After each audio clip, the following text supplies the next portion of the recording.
Friends, Paracel GS research पे आपका स्वागत है। कैसे हैं आप लोग मित्रों?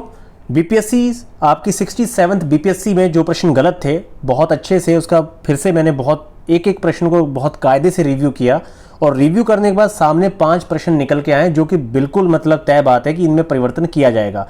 खासकर एक प्रश्न तो कमीशन के द्वारा ही आपका जो 7वां प्रश्न है, यहाँ मैं 7 प्रश्न कहना चाहूँगा। 7वां प्रश्न ये है कि जो आपके 7 निश्चय राज्य सरकार के द्वारा लिए गए, उसका तो ऑप्शन उन्होंने सीधे सीधे गलत दे रखा है। जो आपका वायु वाला है वो तो सीधे सीधे आपका डिलीट होगा। उसके अलावा मैं आपके साथ डिस्कस करने वाला हूं कि ऐसे कौन से और भी प्रश्न हैं जो साफ साफ सीधे सीधे गलत हैं। तो चलिए इस वीडियो में आगे बढ़ते हैं। आप पैरासल जीएस रिसर्च को मस्ट सब्सक्राइब कीजिए। अब मैं आपको बताने जा रहा हूं कि कौन से प्रश्न हैं जो आप बिल्कुल क्लेम करेंगे और ये परिवर्तित होंगे, ये गलत दिए गए हैं। चलिए इस वीडियो को आगे बढ़ाते हैं। तो फ्रेंड्स, अगर हम यहाँ पे ध्यान दें तो देखिए, in India the project tiger was launched in 1973। ठीक है, तो ये पहला आपका जो स्टेटमेंट है, ये आपका पहला स्टेटमेंट सही है। ठीक है, लेकिन यहां पर जो दूसरा स्टेटमेंट है, यहां पर लिखा गया the theme for national biodiversity इन 2022। देखिए, जो नेशनल बायोडाइवर्सिटी है, ये नेशनल बायोडाइवर्सिटी की थीम नहीं है, ये थीम ऑफ इंटरनेशनल डे है। जो आपका इंटरनेशनल बायोडाइवर्सिटी डे है 22 मई, ये उसकी थीम है कि building a shared future for all life, ना कि नेशनल बायोडाइवर्सिटी नाम की कोई चीज़ नहीं जिसकी यहाँ पे थीम है। तो सीधा सीधा आपका जो दूसरा स्टेटमेंट है ये रॉन्ग है। यहाँ पर आंसर जो है स्टेटमेंट 1 और 3 ही सही जाएगा, नहीं तो कमीशन इसे डिलीट मारेगा, क्योंकि ये आपकी नेशनल बायोडाइवर्सिटी की नहीं, ये theme of international biodiversity day की है। ये आप इसको अच्छे से अभी नेट पे तुरंत सर्च कीजिए, the international biodiversity theme day, तो ये सीधे सीधे आपके सामने आ जाएगी। ये देखिए आप, international day for biological diversity, Monday 22 मई ये आपका डे था। इसकी जो थीम है building a shared future for all life, ये इसकी थीम थी इंटरनेशनल बायोलॉजिकल आपके बायोडाइवर्सिटी डे की। इसकी आपकी जो थीम है नेशनल बायोडाइवर्सिटी नाम की किसी की ये थीम नहीं है। तो ये प्रश्न सीधे सीधे गलत है जो कमीशन के द्वारा दिया गया है। और एक 7 निश्चय वाले प्रश्न का उत्तर सीधे सीधे गलत दिया है। 2 प्रश्न तो ये हो चुके हैं सामने। इसके बाद अगले मैं प्रश्न पे चलता हूँ, वो है कि किन के साथ रोमन्स के जो रिलेशन थे वो है। तो कमीशन के द्वारा चेर आंसर दिया गया है, तो वो आंसर गलत नहीं है, लेकिन उस आंसर में ये गलत है कि जो ऑप्शन दिया गया है, दरअसल कुषाण जो थे, चेर और कुषाण दोनों लोगों का रिलेशन था रोमन साम्राज्य के साथ, लेकिन जो चेरों के द्वारा अपना जो एम्बेसी सेटअप है वो किया गया था रोमन्स के साथ। और इसमें जो आपके कुषाण है, इनका जो था इकोनॉमिकल ट्रेड था, वहाँ पर मतलब पॉलिटिकल रिलेशन की बात नहीं की गई, आपके इकोनॉमिकल ट्रेड की बात की गई है। तो कुषाणों के साथ भी इनका व्यापार था। तो ये आंसर में आपके कुषाण चेर दोनों हैं। जहाँ तो ये प्रश्न डिलीट किया जाएगा, जहाँ इसका आंसर ई की तरफ बढ़ेगा, क्योंकि कुषाणों का भी सीधा सीधा रिलेशन है आपका।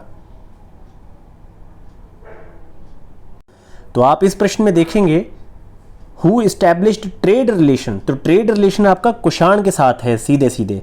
और ये ट्रेड रिलेशन आप इसे चेरा भी मान सकते हैं, लेकिन जो चेर था, चेर साम्राज्य ने अपना एम्बेसी सेटअप किया था रोमन्स के साथ। तो यहाँ पर आपके कुषाण चेरा बी सी दोनों हैं, तो ई इसका ऑप्शन जा सकता है। नहीं तो इसका ऑप्शन उन्हें बी कुषाण मानना पड़ेगा, क्योंकि उनके साथ सीधे सीधे इनका ट्रेड रिलेशन था। तो ये प्रश्न का जो है आपका, ये प्रश्न इसका हटेगा। इसके बाद बात करते हैं, देखिए फिर एक शब्द आया था दार उल इस्लाम, मतलब कि दार उल इस्लाम का मतलब होता है कि इस्लाम का शासन, द लैंड ऑफ इस्लाम। तो लैंड ऑफ इस्लाम जो था आपका, उसमें आप लगभग सभी को देखेंगे तो चारों ही ऑप्शन दारुल इस्लाम शब्द के तहत सही माने जाएंगे। इसमें मैंने एक एक्सप्लेनेशन दी थी नसीरुद्दीन की, लेकिन इसमें आपका इल्तुतमिश, नसीरुद्दीन और बलबन तीनों ही ऑप्शन जाएंगे, क्योंकि दार उल इस्लाम का मतलब ही है कि द लैंड ऑफ इस्लाम। तो ये इसमें आपका ऑप्शन ई आगे जा सकता है, नहीं तो ये प्रश्न कमीशन को हटाना पड़ेगा। फिर एक बहुत महत्वपूर्ण प्रश्न में आते हैं जो कि बहुत बड़ा ब्लंडर है।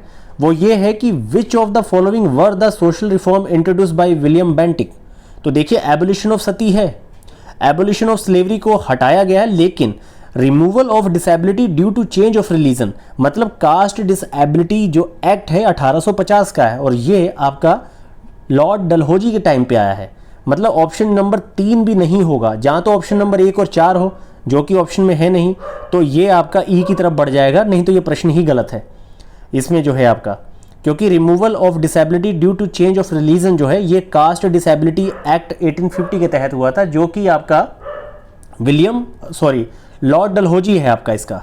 ये विलियम बेंटिंग के बारे में पूछ रहा है, तो ऑप्शन नंबर 3 भी आपका इरेज होगा। आप इसको तुरंत सर्च कर सकते हैं।